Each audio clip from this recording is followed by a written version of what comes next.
은혜 받으실 하나님의 말씀은 에베소서 4장 11절로 16절에 있는 말씀입니다. 이 계시의 말씀을 읽을 때에 우리와 함께 하시는 성령님의 음성으로 들려줄 수 있기를 원합니다. 우리 함께 낭독을 하겠습니다.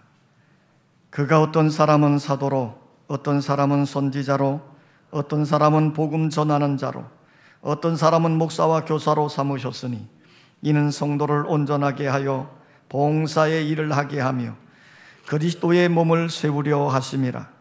우리가 다 하나님의 아들을 믿는 것과 아는 일에 하나가 되어 온전한 사람을 이루어 그리스도의 장성한 분량이 충만한 데까지 이르리니, 이는 우리가 이제부터 어린아이가 되지 아니하여 사람의 속임수와 간사한 유혹에 빠져 온갖 교훈의 풍조에 밀려 요동하지 않게 하려 하심이라. 오직 사랑 안에서 참된 것을 하여 범사에 그에게까지 자랄지라. 그는 머리니 곧 그리스도라. 그에게서 온 몸이 각 마디를 통하여 도움을 받음으로 연결되고 결합되어 각 지체의 분량대로 역사하여 그 몸을 자라게 하며 사랑 안에서 스스로 세우느니라. 시온 찬양대 찬양이 있겠습니다.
우리 찬양대가 은혜롭습니다. 우리 최 장로님은 팔방미인이라 자, 우리 하나님이 기뻐 받으실 줄 믿습니다. 영국의 슈트라칸이라는 목사님이 어느 날 서재에서 한 성도와 상담을 하고 있었습니다. 누군가 노크를 하는 거예요. 그러면서 슬그머니 들어옵니다. 보니까 사랑받는 어린 딸이었습니다. 그런데 그 딸아이의 손에는 막 엉켜져 있는 줄넘기 줄을 들고 있는 거예요. 아빠가 손님과 대화하는 것을 눈치챈 딸아이가 책상 위에다가 엉킨 줄넘기 줄을 놓고는 눈으로 아빠에게 윙크를 합니다. 아빠, 나중에 올게요. 그리고 밖으로 나갔습니다. 목사님은 그 성도와 계속 상담을 하는 중에 책상 위에 올려진 엉켜진 줄넘기 줄을 자연스럽게 풀었지요. 그리고 다시 책상 위에 올려놓았습니다. 잠시 후에 노크하는 소리가 들리더니 다시 딸아이가 온 겁니다. 그리고 책상 위에 잘 풀어놓은 줄넘기 줄을 닫고 즐거운 모습으로 방을 향해 나가는 겁니다. 아빠 감사해요. 그러면서 나가는 거죠. 자, 목사님이 이런 상황이 있는 것을 앞에 상담하고 있는 성도에게 들려주면서 이렇게 말하는 겁니다. 우리도 믿음 생활을 할 때 우리 딸아이가 한 것처럼 할 필요가 있지 않을까요? 우리가 가지고 있는 모든 문제를 전적으로 하나님 아버지께 맡기기만 하면 하나님 아버지께서 명쾌하게 해결해 주실 텐데, 아마도 제 딸아이는 자기가 아무리 해도 줄넘기 줄을 풀 수가 없어서 내게로 가져왔을 겁니다. 그런데 저는 신경 쓰지도 않고 함께 대화를 나누면서 자연스럽게 만지니까 줄이 풀어지지 않습니까? 그런데 사람들은 왜 자기 힘으로, 자기 의지로만 모든 것을 해결하라고 애를 쓰는지 모르겠습니다. 그때 상담하는 그 성도가 이렇게 대답을 하는 거예요. 목사님, 그것을 누구나 모르겠습니까? 배워서 다 알고 있지요. 그런데 맡겨지지 않으니 어떻게 합니까? 맡겨지지 않으니 그게 문제라는 거지요. 그렇습니다. 믿음이라는 것은 하나님께 모든 것을 다 맡기는 겁니다. 그것을 맡기지 못하는 믿음은 어린아이와 같이 연약한 믿음, 작은 믿음을 가졌기 때문이에요. 우리의 믿음이 성장하지 못하고 어린아이와 같이 연약한 믿음을 가졌기에 그것을 온전히 맡기지 못하고 온전히 믿지 못하는 것이지요. 그러므로 승리하는 믿음의 삶을 살려고 한다면 우리가 가지고 있는 믿음을 성장시켜야 합니다. 장성한 믿음이 되어야만 하나님의 말씀을 믿게 되어지고, 그리고 모든 문제를 하나님께 맡기게 되어지고, 그래서 문제를 해결받아 온전한 믿음 안에 승리하게 되어지는 것입니다. 사도 바울은 고린도전서 13장 11절에서 내가 어렸을 때에는 말하는 것이 어린아이와 같고 깨닫는 것이 어린아이와 같고 생각하는 것이 어린아이와 같다가 장성한 사람이 되어서는 어린아이의 일을 버렸노라 그랬습니다. 어른과 어린이는 사용하는 말이 다르지요. 생각하는 것도 달라요. 그러니 당연히 행동하는 것도 다른 것입니다. 그래서 장성한 어른이 된 다음에는 어린아이의 일을 버리게 되는 것이지요. 그래서 사도 바울은 오늘 본문 14절에서 우리가 이제부터 어린아이가 되지 아니하여 그랬습니다. 어린아이가 되지 아니한다고 하는 말은 어린아이의 일을, 어린아이의 행동을 버리는 것을 말하는 거예요.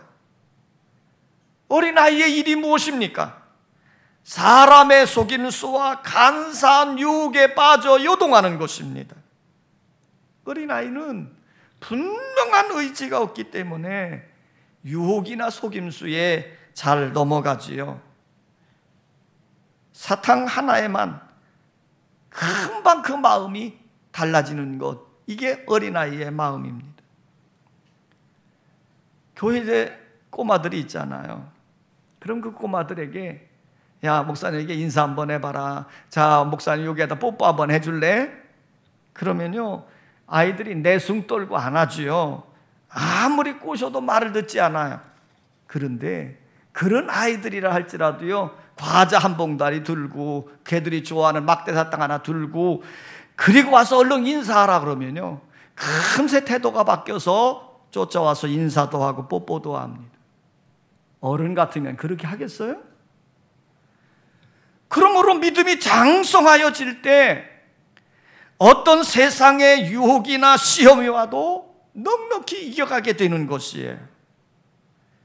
영적으로 성장하되 예수 그리스도의 신앙 인격만큼 성장해 가야 됩니다. 우리의 믿음의 목표는 예수 그리스도이십니다. 예수 그리스도를 닮아가야 되는 거예요. 그러면 우리가 어떻게 할 때 우리의 믿음이 성장하고 성숙하게 되어질까? 한번 따라서 합시다. 받은 은사대로 봉사해야 한다. 자, 오늘 본문 말씀은 이렇게 우리에게 말씀합니다. 11절 12절 말씀을 다 같이 한번 읽습니다. 11절 12절 시작.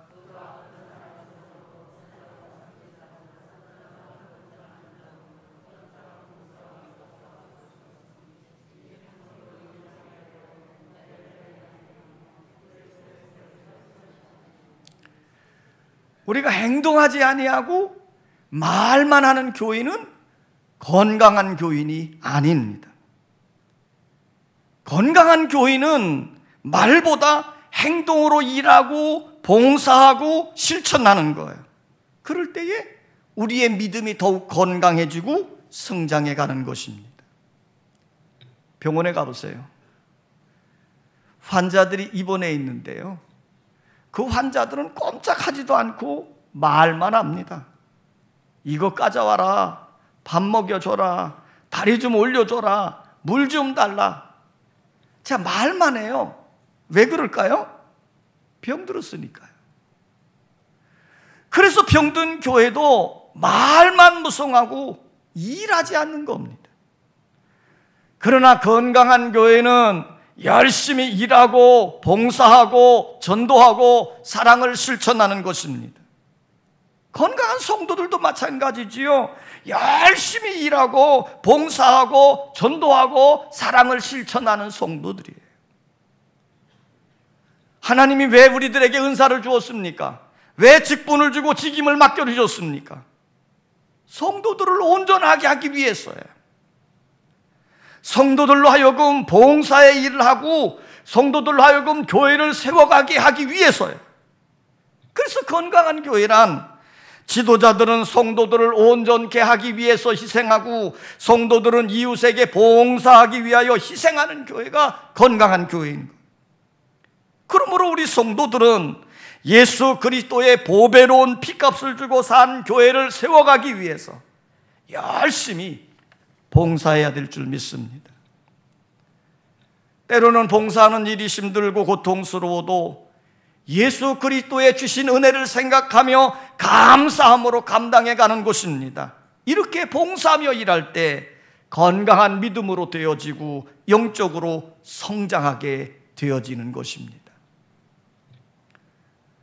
농부의 아들로 태어나서 가난했지만 자동차를 발명함으로 세계적인 부자가 된 헨리 포드라고 하는 분이 있어요. 굉장히 검소한 생활을 해왔다 합니다.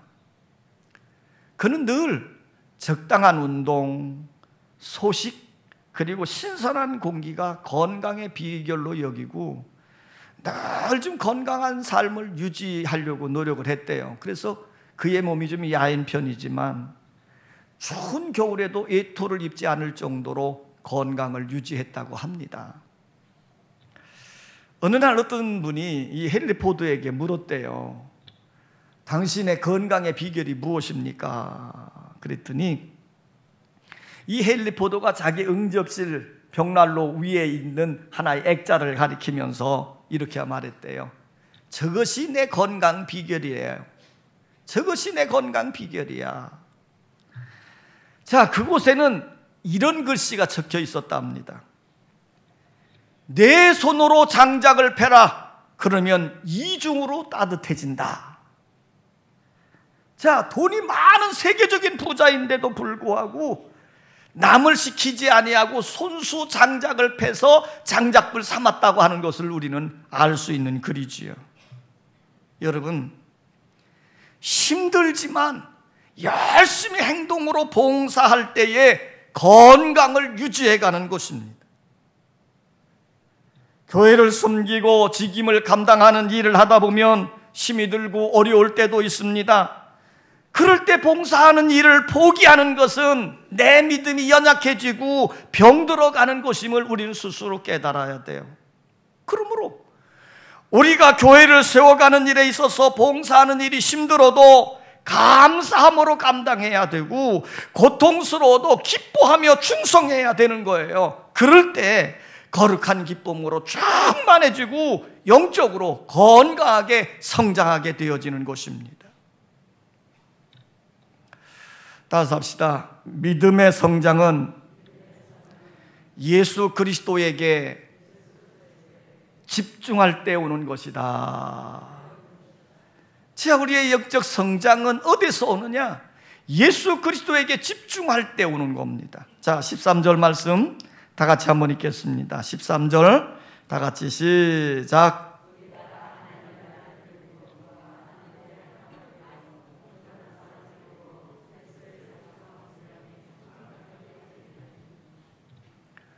우리의 믿음의 성장은 하나님의 아들 예수 그리스도를 믿는 것과 아는 일에 하나가 될 때 성장하는 거예요. 이 말을 다른 말로 표현하면 내 마음속에 예수 그리스도로 말미암아 집중되어질 때 내 믿음은 성장하고 그 믿음의 삶이 풍성해진다, 그런 말이에요. 우리의 믿음이 성장하지 못하는 이유가 어디에 있습니까? 우리의 마음이 세상 아니란 일에 다 마음을 빼앗겨 버려서 나태해졌기 때문이거든요. 우리가 바쁘고 분주하게 살지만 예수 그리스도와 전혀 상관없는 일로 바쁘기 때문에 우리의 믿음이 성장하지 못하는 거예요. 오늘도 사탄은 성도들의 믿음이 성장하지 못하도록 온갖 방해를 다 하고 있습니다. 한 번은 말틴 루터가 종교개혁을 일으킬 때 너무나도 힘든 일들이 많이 있었잖아요.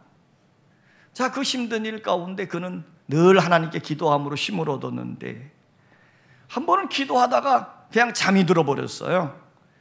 잠자면서 꿈을 꿨는데 꿈속에서 보니 사탄들이 이 쫄개들을 모아놓고 기독교인들을 무너뜨리기 위해서 작전회의를 벌이고 있더라는 겁니다. 사탄이 부하들에게 보고를 받고 있는 거예요. 첫 번째 부하가 보고를 합니다. 대장님, 저는 사막길을 걸어가고 있는 예수쟁이를 만났는데 그래서 그 예수쟁이를 혼내주기 위해서 사자를 보내주었더니 아니 글쎄 그 예수쟁이들이 사자를 보고도 평화롭게 기도를 드리고 있어요. 글쎄. 두 번째 부하가 또 와서 보고를 합니다. 대장님, 저는 예수쟁이들이 담배를 파손시키려고 폭풍을 보냈잖아요.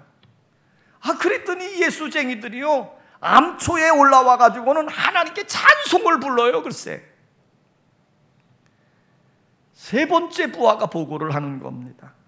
대장님, 저는 교회에 들어가 가지고 10년 동안 모든 일들이 평안하고 잘 되게 해줬습니다. 그랬더니요 예수쟁이들이 글쎄 안일함에 빠져가지고 영과 몸이 푹 잠들어 버렸습니다. 여러분, 우리가 예수 그리스도에게 마음을 집중하지 아니하고 세상과 일에 빠져서 안일함과 나태함을 가지게 되어지면 영과 육이 푹 썩어버리고 만다 하는 사실이에요. 사탄은 오늘도 사람이나 물질을 이용해서 우리의 마음이 예수 그리스도에게 집중하지 못하도록 방해를 하는 것입니다. 그러므로 우리의 마음속에 예수 그리스도를 바라보고 예수 그리스도에게 집중할 때 믿음이 성장하고 영적으로 풍성한 삶을 살게 되는 거예요. 중국의 선교사로 큰 일을 감당했던 허드슨 테일러라고 하는 분이 계십니다. 그분에게 어떤 분이 이런 질문을 했어요. 선교사님, 당신은 어떻게 일생을 중국 선교사로 살 수 있었습니까? 그러면서도 행복해 할 수 있었습니까? 그때에 허드슨 테일러는 이렇게 대답을 했다고 합니다. 나의 헌신과 행복의 비결은 하루를 어떻게 시작하느냐에 달려 있습니다. 연주자가 음악회가 시작되기 전에 악기를 조율합니다. 음악회가 끝난 뒤에 악기를 조율한다는 것은 어리석은 일 아니겠습니까? 나는 아침에 일어나면 하나님의 뜻에 내 생각을 맞추는 일부터 시작합니다. 그러면 일생이 보람되고 행복했습니다. 그렇습니다. 인간의 행복과 보람은 예수 그리스도에게 집중된 마음을 가질 때 오는 것입니다. 허드슨 테일러는 열악한 중국에서 일생을 선교사로 보내면서 많은 고생과 많은 어려움을 겪었겠지만 그럼에도 그가 행복하게 선교사의 일을 느낄 수 있었던 것은 그 마음에 말씀에 집중을 했고 예수 그리스도에게 집중된 마음을 가졌기에 행복했다고 고백한 것입니다. 여러분, 우리의 영적 성장은, 우리의 믿음의 성장은 예수 그리스도에게 집중될 때 오는 것입니다. 예수 그리스도는 우리의 생명이요 길이요 진리가 되시는 분이시기 때문이에요. 그러므로 우리가 이 예수 그리스도를 믿는 일과 아는 일에 하나로 일치시키고 오직 우리 마음을 그 예수에게 집중시켜야 돼요. 그럴 때 우리의 영적인 삶이 풍성해지고 우리의 믿음의 삶이 성장하게 되어지는 줄 믿습니다. 믿음이 좋은 영국의 빅토리아 여왕이 계셨어요. 이분은 늘 왕궁을 나와서 평민들과 대화하는 일을 좋아했다고 합니다. 어느 날 믿음이 좋은 과부를 만나서 대화를 나누는 중에 여왕이 그 부인에게 이렇게 물었습니다. 부인을 찾아온 손님 중에 제일 귀한 분이 누구였습니까? 여왕이 이 질문을 한 이유는 믿음이 좋은 분이기 때문에 나를 찾아온 귀한 손님은 예수님입니다, 주님입니다, 이렇게 고백할 줄 알고 물은 거예요. 그랬는데 그 여인, 그 과부가 이렇게 대답을 하라는 거죠. 그야 물론 여왕님이 내 생애의 최고의 귀한 손님입니다, 이렇게 대답을 하니까 그 여왕이 실망한 듯이 이렇게 물었어요. 부인, 예수님이 부인을 찾아온 것이 아닐까요? 그랬더니 그 부인이 이렇게 대답하더란 말. 아니요, 예수님은 나의 손님이 아닙니다.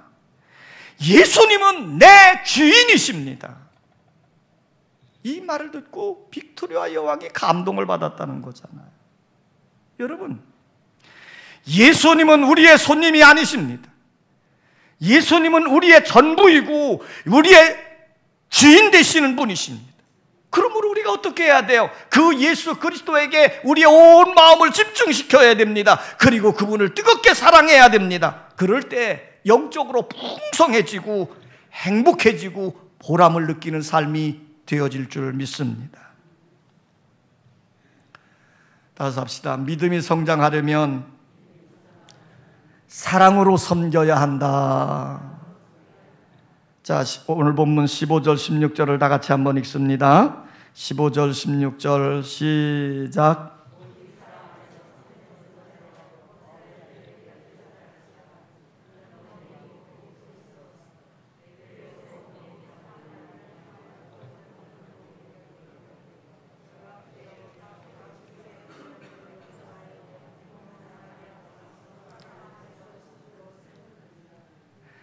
교회 안에서 행하는 모든 봉사와 사역은 사랑 안에서 이루어져야 됩니다.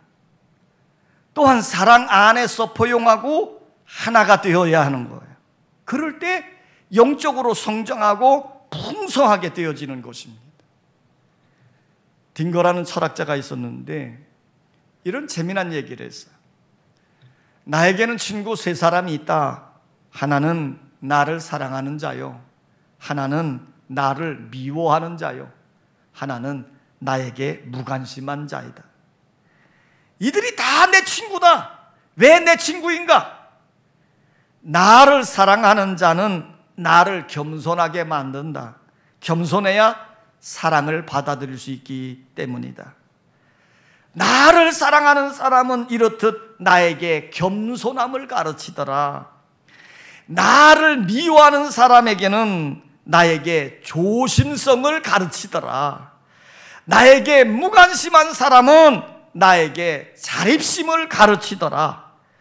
모든 사람이 다 나에게 스승이 되고 나를 성장하게 만드는 사람들이다. 그래서 세 부류의 사람들이 다 친구라고 하는 말이다. 이렇게 말했어요. 그렇습니다. 교회는 사랑으로 모든 사람을 다 포용하고 사랑으로 행할 때 영적으로 성장하고 풍성한 삶을 누리게 되는 줄 믿습니다. 하나님의 눈은 애꾸는, 이런 책이 있어요. 제목도 좀 희한하죠?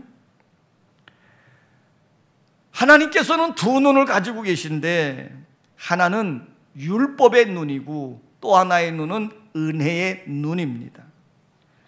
그런데 왜 하나님이 애꾸눈이 되셨는가 하면 예수님이 십자가에 달려 돌아가시면서 우리의 죄를 속죄해 주심으로 율법의 눈은 아예 가려버리셨다는 거예요. 그래서 매사에 시시비비 가리고 옳고 그름을 따지는 것이 아니라 그런 옳고 그름을 따지는 율법의 눈은 가려버리시고 예수님으로 인해서 은혜의 눈, 사랑의 눈을 가지고 우리를 보시기 때문에 우리가 지금 이만큼 살아갈 수 있다. 이걸 기록해 놓은 책이에요. 여러분, 하나님은 사랑의 눈으로 우리를 보시고 우리를 품어주시기에 우리는 주님의 은혜 안에 지금 잘 살고 있고 행복하게 살 수 있는 것입니다. 이런 주님의 사랑을 받았으니 우리도 사랑함으로 이해하고 사랑함으로 행해야 될 줄 믿습니다. 우리가 사랑으로 봉사하고 사랑으로 섬길 때에 우리의 믿음은 성장해 가고 그 믿음의 삶은 풍성해지는 거예요. 여러분, 행복한 믿음의 삶을 살기를 원하십니까? 우리의 믿음을 성장시켜야 됩니다. 역사하는 믿음을 가지고 살기를 원하십니까? 우리의 믿음이 성장되어야 합니다. 하나님의 기쁨이 되어지고 보람있고 행복한 삶을 살기를 원하십니까? 우리의 믿음이 성장되어져야 됩니다. 그러면 어떻게 할 때 우리의 믿음이 성장할까요? 우리에게 주신 은사대로 봉사하며 열심히 일해야 됩니다. 예수 그리스도를 믿는 것과 아는 일에 하나가 되어 예수에게 집중력을 가져야 됩니다. 사랑으로 섬기며 실천해야 됩니다. 그럴 때 예수 그리스도의 장성한 분량까지 성장할 뿐만 아니라 큰 믿음으로 승리하는 삶을 살게 되어질 줄 믿습니다. 아버지 하나님, 우리가 살고 있는 세상살이의 모습을 보면 때로는 답답하기도 하고 때로는 무기력함을 느끼기도 하고 때로는 두렵기도 하고 참 여러 가지의 것들이 우리 앞에 놓여져서 우리의 삶에 막대한 장애를 가지고 있습니다. 이러할 때 주님은 우리에게 요청합니다. 믿음으로 살아라. 믿음으로 살아라. 주여, 우리가 당한 모든 문제와 사건들을 주님께 다 맡길 수 있는 은혜가 있게 하여 주시옵소서. 하나님은 오늘도 믿음을 통해서 응답하시고 믿음을 보시고 역사하시고 그 믿음을 따라 하나님의 기적의 일들을 이루어 가십니다. 아버지 하나님, 우리에게 믿음이 성장되어지므로 우리가 믿는 믿음의 삶에 풍성함이 있게 하시고 그 믿음을 따라 삶으로 승리의 삶을 살게 하여 주시옵소서. 예수님의 이름으로 기도하옵나이다. 아멘.